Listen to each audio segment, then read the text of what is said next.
وضعیتیه.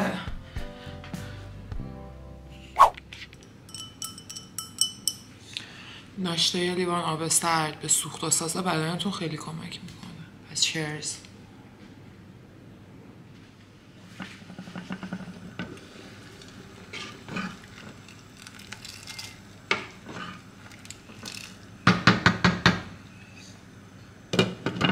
هنوز کار داره. به عنوان یه دختر 18 ساله که تنها زندگی میکنه، اگه فقط 2 روز پشت سرم خونه رو تمیز نکنم، اتاق رو تمیز نکنم، چیزایی که کثیف میکنم و نذارم سر جاش، خونه میترکه و یه وضعیتی پیدا میکنه که امروز قراره ببینیدش. و امروز جمعه است. من طبق روال این هفته ساعت خوابم درست شده. هر روز دارم 6-7 صبح پا میشم و امروز که بیدار شدم اینجوری بودم که بیا خونه رو از ته تمیز بکنیم که اول هفته تمیزی داشته باشیم و برای هفته آینده هر چی که کثیف میکنم ببین نگین نیستم سرم جمع نکنم. پس امروز قراره یه ولاگ تمیزکاری از ته با هم داشته باشیم. کلینینگ ولاگ. یعنی میدونین چیه؟ اولش باید بریم سراغ تمیزکاری خودمون. پوستمون، موهامون، چسب بینی باید بزنم، مسواک هنوز نزدم، بعد دوش بگیریم. اول باید لوازم رو جمع کنیم. وقتی که لوازم جمع بشه خیلی راحت تر تمیز میشه. و بعد از اینکه لوازم جمع شد نوبت گردگیری، تی، جارو و کارهای با جزئیات میمونه. مرحله به مرحله هر گوشه رو جمع میکنیم تا یهوی انرژی زیاد ازمون گرفته نشه.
اینو بخوریم و بریم برای ادامه تمیزکاری.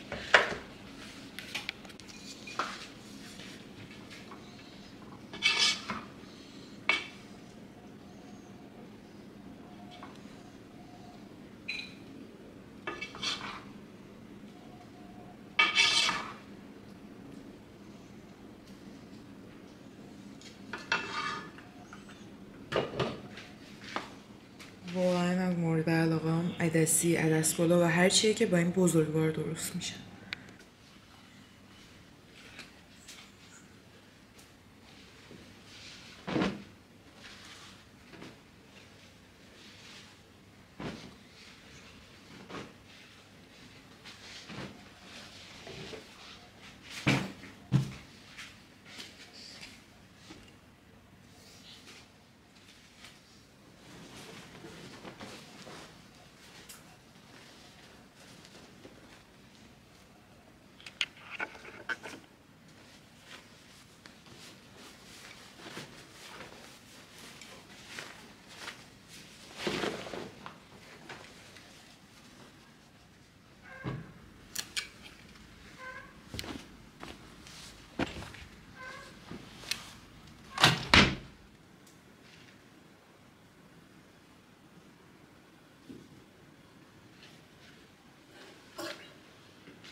این مخصوص آینه است و خداست، یعنی واقعا تمیز میکنه آینه رو. مثل دستمال مرطوب دونه‌ای برداشته میشه.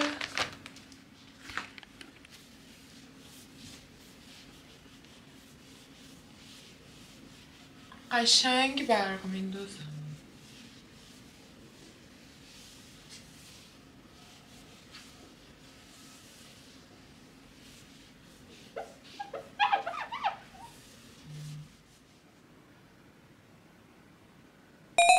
خاک گربه هم نیاز تمیز بشه.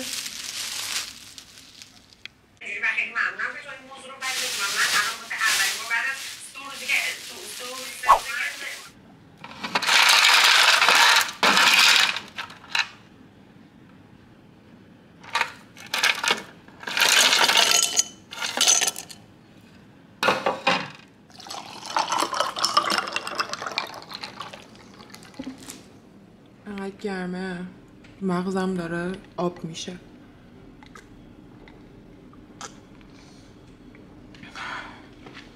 بریم به ادامه کارمون برسیم.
بوی لیمو میده، واقعا خیلی خفنه.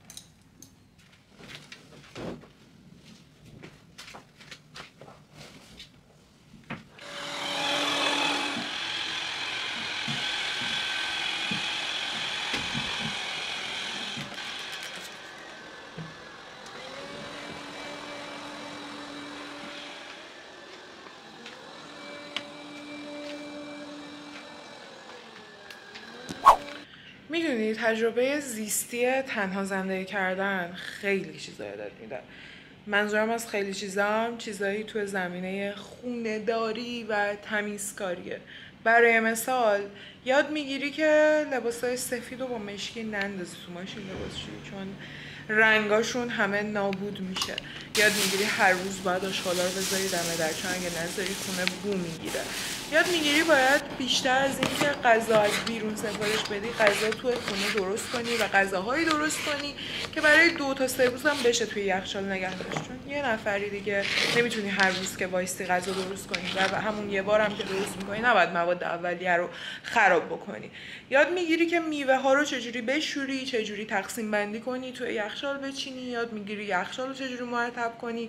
یاد میگیری نکات ریز تمیزکاری چیه، چجوری خونه خوشبو باشه همیشه، چجوری همیشه سرامیکا برق بزنه و و و و و تو 6-7 ماه فکر کنم تونستم به صورت زیستی این نکات رو یاد بگیرم.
بوش خفنه بچه ها، میگم مزهش هم خوب باشه.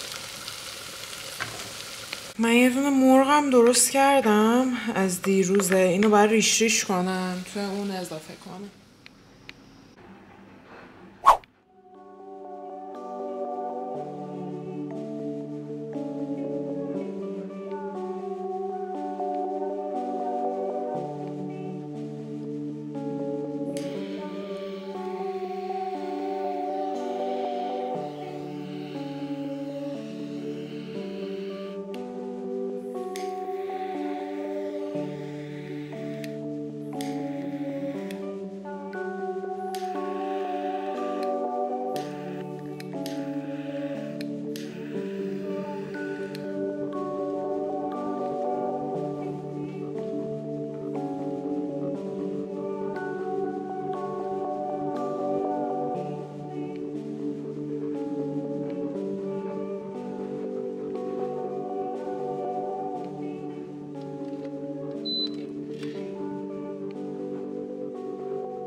حالا که خونه تمیز شد، نوبت اینه که یکم پوست و حال خودمونم تمیز بشه.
اینو بشورم بیام.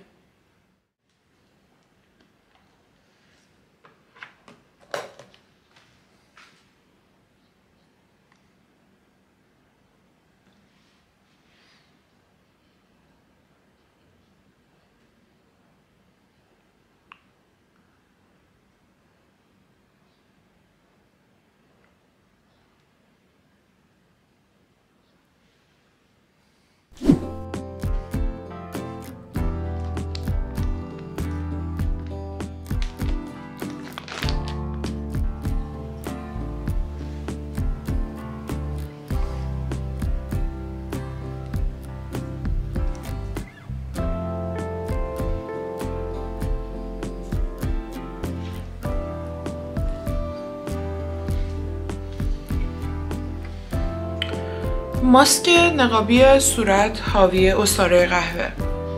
قهوه از بین رفتن لک‌های سطحی پوست کمک میکنه و با تامین رطوبت مواد مغذی مورد نیاز پوست لطافت و شادابی رو برمغان میاره.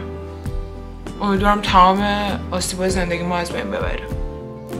نگفتن همونه، رسیدگی من به من اینه که ماسک صورت بذارم، بشینم یه چایی بخورم، یه کتابی بخونم، خونه محیط اطرافم رو تمیز بکنم. ممکنه مال هر کسی یه جور باشه، ممکنه مال تو این باشه که درس بخونی، ممکنه مال تو این باشه که به خانوادت محبت کنی، به آدمای دورت محبت کنی. من نوعی وقتی که این کار بر خودم انجام میدم فلش بک میخورم تو لحظه حال الان. امیدوارم که این ویدیو یک کوچولو هم شده بهت آرامش داده باشه، باعث شده باشه که از جات بلند شی، کارتو انجام بدی و حالت بهتر بشه. و برای من که تاثیر داشت، واقعا باعث شد که شده حداقل واسه اینکه ویدیو بخوام بگیرم برای شماها از جام پاشم، کارمو انجام بدم و یکم به خودم و خونه برسم. اگر از این سبک ویدیو دوست دارین بازم بهم بگین. اگه ایده برای ویدئویی دارین، دوست دارین ویدئویی رو دوباره بگیرم، بازم بهم بگین. کلی دوستتون دارم. مواظب خودتون باشین. خداحافظ.